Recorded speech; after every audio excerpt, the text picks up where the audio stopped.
right, so you are now going to sit a mock test. Great. A lot of students ask us, why should we sit a mock test? We've got 10 scorecards, or we sometimes, they even have 20 previous scorecards to show.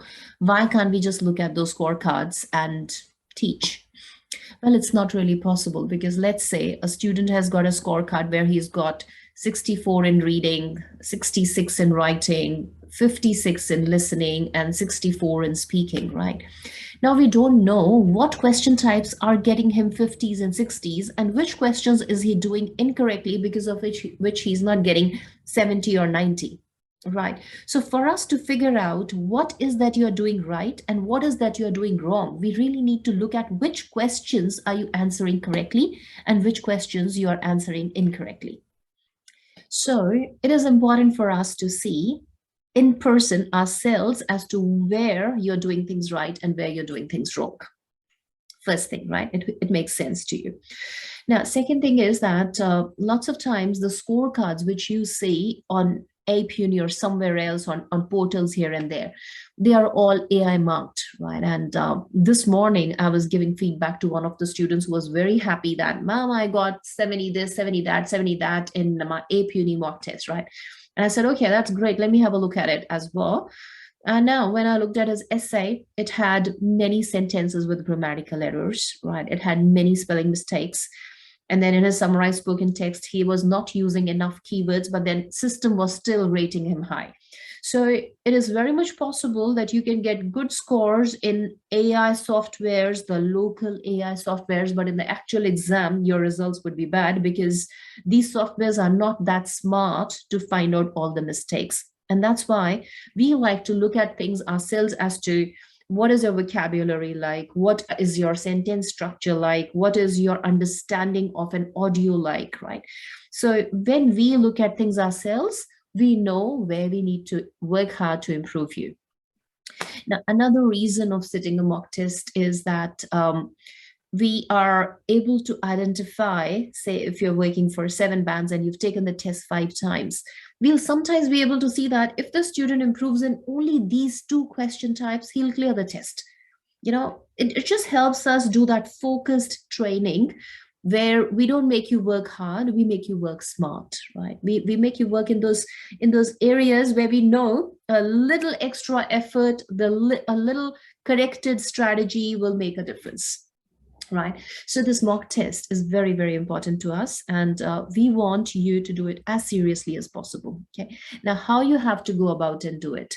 Number one, please don't do it on a mobile. We request you can do the lessons on mobiles. You can do lessons while you're traveling in the train and the bus or while you're waiting or anywhere you like. But please, if you are doing the mock test, it must be done on a laptop. Borrow it, go to a library, do whatever. But you have to, this is one request from me, do this mock test seriously, do it on a laptop, right?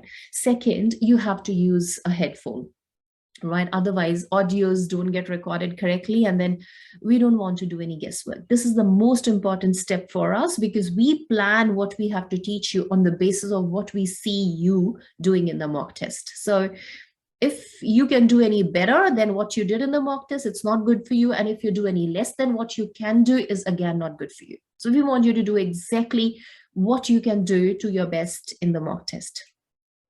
Now, third thing, you have to use a mouse. So especially for your highlight incorrect words, or don't just go about clicking with your fingers, because a lot of students, especially for 6 bands, I felt that, and even for 7, they failed. And then when they came back, they told me that in the exam, they got a mouse and they were not used to it.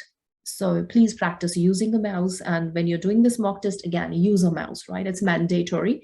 So you must buy a mouse. It's $5 or $4. Borrow it if you don't want to buy it, but then you need to have it, right? Now, third thing, don't take breaks. Because this is a system, right? And it's not a very competent system. So some students, they do 30 minutes of test in the morning, 20 minutes of test in the afternoon, and then they try to come back to it later in the evening, say around 10 o'clock. Computer would not be able to put together your performance from 3 different intervals. So it's a 2-hour test. Please sit down and do it in one shot, right? That's the next thing you have to take care of. Now, after you've done the test, lots of times we've seen students texting us that it was a really bad test and I didn't perform well. Look, you just do your best with the test. And after that, it's our responsibility to improve you, right? You do your job, we'll do our job, and it'll work out well. So don't take it so seriously that it must come up excellent. It's fine. It's not really your test, it's more of our test. It's our test because we need to be able to judge you from it, and then looking at how you perform, we need to make a plan for you as to where should we start teaching you, where should we focus more on your reading or on your writing, should we start working on your spelling from the beginning, or should we start working on your vocabulary from the beginning, right? So don't really be scared of this. It's not for you, it's more for us. Okay, you just try and do it.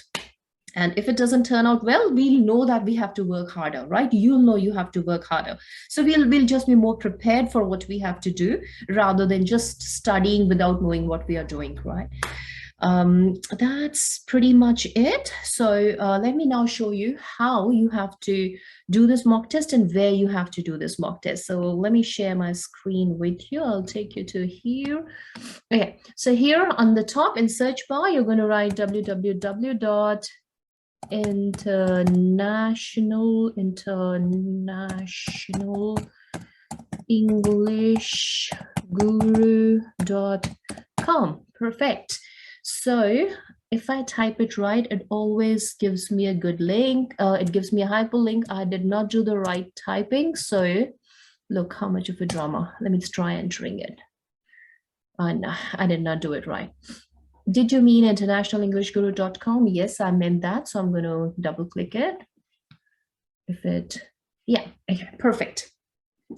Now here, login, but you won't go to student login, okay? You'll go to mock test login, right? Mock test login, let's click on here. Here you have to write down the username and the password, which your allocated teacher would have provided to you. So you write those two down. And then, so you wouldn't have it, right? You wouldn't have it on your own. We have to provide it to you. And because I had already entered this one, I had to mark the work of a student. That's why it's already, it's already remembered it. The system remembers it. So you write your own username and password, and then you say login. Login. So this is a kind of a screen you'll see. It'll have separate tests like speaking, writing, reading, listening, and full length tests. Now you don't have to go to individual tests. You have to go to a full length test, right? Because we want you to sit a full length test. Let's say if you're in for a reading guarantee or writing guarantee or anything like that, and if the teacher has specifically asked you that you have to go to writing test, then only you go to only writing, right? Now let's say full length test. And in here, let's say the teacher has asked you to sit F11, right? So you'll scroll down, see how you say F1, F2, F7? It means F11 has been allocated in your name. Please don't go about and do test F10 because some other student is supposed to do it. The teachers allocate different tests to different students. If you do another one, then the other student who might be finishing his work at 10 p.m. and then coming down home to do the test, not find it, and he would not get access to the teacher at that later time, right? So please try and do the test which is allocated in your name. Don't play around with it, right? If somehow, and then you have to do it at a stretch, right? And if it breaks down in the middle or you're not able to complete it or something happens, just try and resume your test from wherever you left it. There shouldn't be a huge interval. That's one thing which I must caution you with. Like if it's more than 2 hours interval, you better contact your teacher again and you tell your teacher that, look, miss, I couldn't do it. So please, can you reissue me another test? All right. It's very simple. Once it's done, you just say submit and you give us a text message that, so any allocated teacher who would have shared the login details with you, just text her back saying that I have finished the test. And then we come back to you in, minimum, we try to do it as soon as possible, but then it can be anywhere from 6 hours to 8 hours, because sometimes there are a lot of tests to mark, and this is a very serious thing for us to do. And we don't want to rush through it. We want to carefully look at your performance and then decide what we have to teach you, right? So don't be really rushy. If your exams after 2 days or 3 days, and there's a serious scenario like that, please inform the teacher that I've got my exam date booked and I'm really in a rush. So teacher can prioritize you in that case. But then normally, just be a little patient with something like this. I hope it all makes sense, and it's pretty easy to follow. I wish you a lot of good luck. Thank you. Bye-bye.